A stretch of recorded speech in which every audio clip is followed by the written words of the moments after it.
Hallelujah, hallelujah, hallelujah. Hallelujah, hallelujah, hallelujah. Hallelujah, hallelujah. Narito at dumating na isang dakilang propeta, sugo ng Diyos sa bayan niya.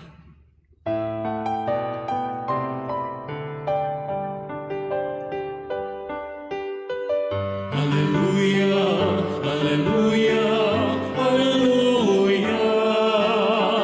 Hallelujah, hallelujah, hallelujah. Hallelujah, hallelujah.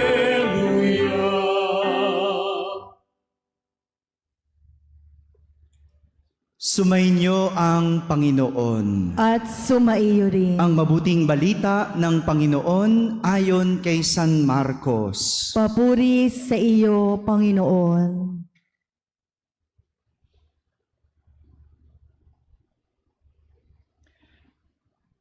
Noong araw na yaon, habang gumagabi, sinabi ni Jesus sa mga alagad niya, "Tumawid tayo sa ibayo." Kaya't iniwan nila ang mga tao at sumakay sa bangkang kinalulululan ni Jesus upang itawid siya. May kasabay pa silang ibang mga bangka. Dumating ang malakas na unos. Hinampas ng malalaking alon ang bangka. Ano pat halos mapuno ito ng tubig.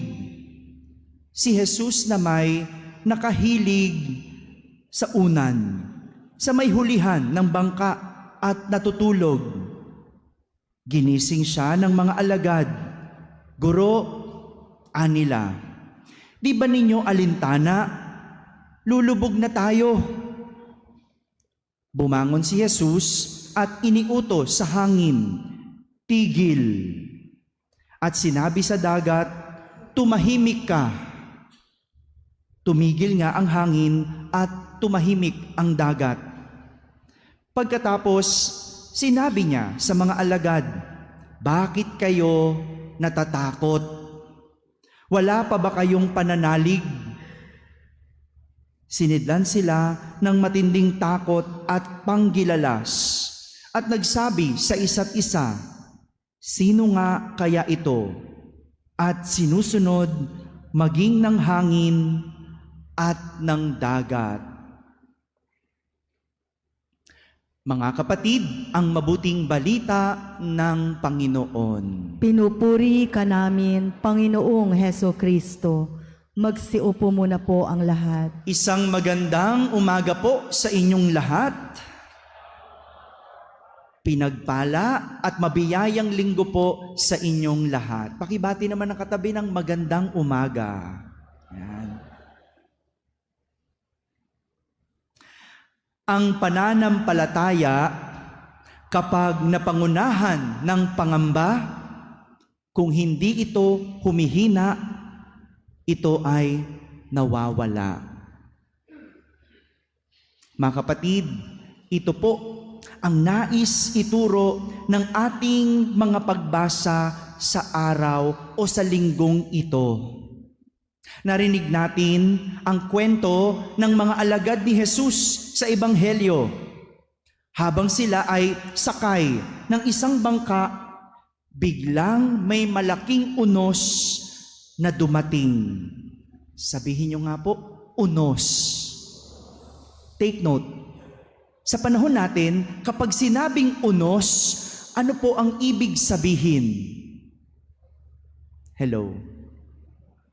Problema, sabi. Tama ba? Kapag sinabing unos, naintindihan natin, ibig sabihin nito, problema? Ano pa? Pag sinabing unos, anong ibig sabihin? Pagsubok.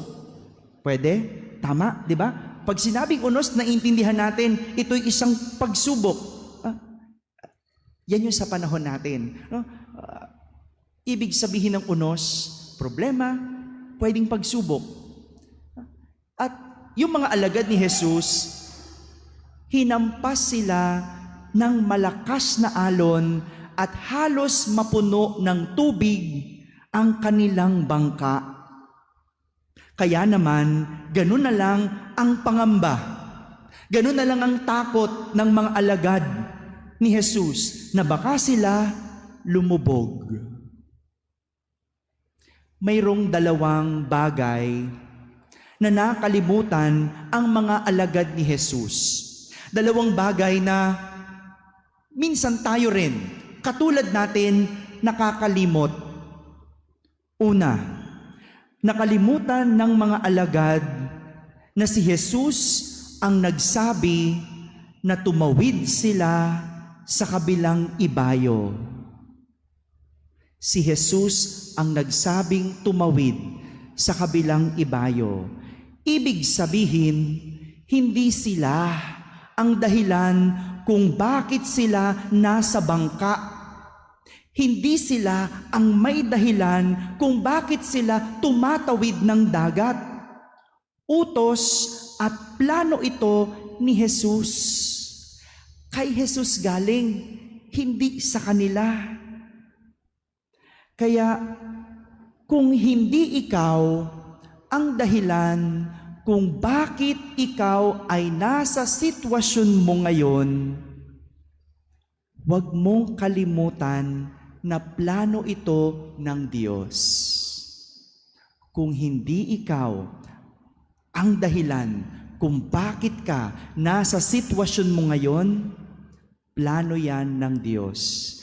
Kung bakit ka may sakit ngayon at hindi ikaw ang may dahilan, pwedeng plano ng Diyos. Kung bakit biglang nalugi ang negosyo at hindi ikaw ang may dahilan, pwedeng plano ng Diyos. Kung bakit nawala ang iyong mahal sa buhay at hindi ikaw ang may dahilan, pwedeng plano ng Diyos. Pero kung ikaw ang dahilan, kung nasan ka man ngayon, huwag mong sisihin ang Diyos dahil ginusto at plinano mo ito. Kung ba't naluging negosyo, ang gastador mo no? Ang puhunan mo, ganito lang, inubos mo, tubo at puhunan. Malulugi ka nga. No? Kung ba't ka may sakit ngayon, ang hilig mo sa soft drinks, ang hilig mong magpuyat, ang hilig mong sa mga kolesterol na pagkain, ang hilig sa matatamis, alam ng bawal. Kung bakit naghiwalay, sumakabilang bahay. Sino may dahilan? Sino may kasalanan? Yung mga alagad ni Jesus, nakalimutan nila. Si Jesus ang dahilan, kaya sila tumatawid ng dagat. Kaya sila nasa bangka. Pangalawa, nakalimutan ng mga alagad na kasama nila si Jesus sa bangka. Nasa bandang hulihan lang. Pero nakalimutan nila. Andun si Jesus. Yun nga lang, natutulog si Jesus. Gusto kong tignan kung bakit nasa hulihan si Jesus ng bangka at natutulog. Kadalasan, sa isang bangka o sa isang barko, kung sino ang namamangka o naglalayag, siya ang kapitan. Siya ang namumuno. Hindi po ba? You're the leader. You're the captain. Kaya, hindi pwedeng natutulog ang isang kapitan. Hindi pwedeng natutulog ang isang namumuno. Pero, sa pamamangka ng mga alagad, bagamat kasama nila si Jesus, hindi si Jesus ang naging kapitan. Hindi si Jesus ang ginawa nilang kapitan. Hindi si Jesus ang ginawa nilang mamumuno sa kanilang bangka. Sinong namuno? Yung mga alagad. Kaninong bangka? Sa kanila. Baka nakalimutan din ng mga alagad na alagad sila. At si Jesus ang kanilang sinusundan. Minsan nakakalimot tayo alagad ka lang, hindi ikaw ang Diyos. Huwag kang kumilos na parang Diyos, na Diyos ang susunod sa iyo. Kaya nga si Jesus, nasa likuran at natutulog. Kung minsan, ganito ang madalas mangyari sa atin. Kasama nga natin si Jesus sa ating bangka. We're in the same boat. Pero hindi naman siya ang ginagawa nating kapitan. Hindi naman siya ang ginagawa nating namumuno sa ating bangka. We might be in the same boat with Christ, but we do not make Him the captain of our boat. Isinasantabi natin siya sa likuran at hinahayaan nating makatulog. Kaya kapag dumating na ang mga unos, ang bilis nating matakot, ang bilis nating mangamba. Nagpapanik agad tayo. Nakalimutan nating kasama natin si Jesus. Bakit? Dahil masyado tayong mapanguna sa pamumuno ng ating buhay. Tayo ang nasusunod at tayo ang nagmamanipula ng sarili nating bangka. Kaya nga, sa ating unang pagbasa, ipinapaalala ng Panginoon kay Job na sa gitna ng nag-aalimpo yung bagyo. Grabe, no? Ang lalim nung nag-aalimpo yung bagyo. Siya ang humaharang sa agos ng dagat. Kilala niyo po ba si Job? Kilala niyo si Job? Naalam niyo ba yung kwento ni Job?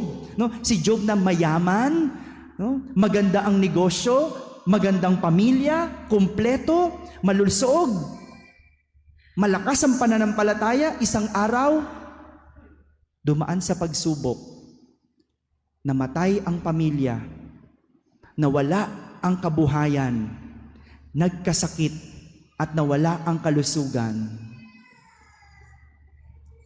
Di natin masisisi si Job kung bakit siya napatanong sa Diyos, kung bakit siya napa-question sa Diyos. Bagamat may pananampalataya si Job, hindi masisi kung bakit nagtanong sa Diyos. Kaya nga, sa ating unang pagbasa, pinapaalala sa kanya ng Diyos na sa gitna na nag-aalimpo yung bagyo, ang Diyos ang humaharang sa agos ng dagat. Tinatakpan ng Diyos ng makapal na ulap ang dagat, kaya nagkakaroon ng karimlan. Nilalagyan ng Diyos ng hangganan ang tubig para hindi patuloy na umagos at lumampas ang mga alon. Sa madaling salita, dahil sa pagrereklamo ni Job sa mga hirap na nangyari sa kanyang buhay, pinapaalala sa kanya ng Diyos na siya ang may kontrol sa lahat. Ang Diyos ang may kontrol sa lahat. Sa panahon natin ngayon, ang daming madaling sumuko kapag nahihirapan, ang daling dumaing kapag nasasaktan, ang bilis mawalan ng pananampalataya kapag hindi nakukuha ang gusto. Kaya, alam nyo, naalala ko yung kwento ng isang ama at anak, no? Bilang pagwawakas ng ating pagdinilay. I remember this story. I don't know if I have told you this story. May isang ama at isang anak. Itong tatay na ito, dahil sa panahon ngayon, no, ang dali nating maapektuhan na mentally, no? Ang bilis ng mental health natin talagang maapektuhan. Kaya, yung tatay, isang araw, tinawag niya ang kanyang anak para turuan sa buhay. Sabi niya, anak, naglagay ako ng napakalaking bato sa labas ng bahay. Araw-araw, gusto ko itulak mo ang bato. Itulak mo, araw-araw, yung pinakamalakas, yung buong lakas, yung buong makakaya mo, itulak mo ang bato. Araw-araw na ginawa ng Diyos, tinutulak ng bata ang bato.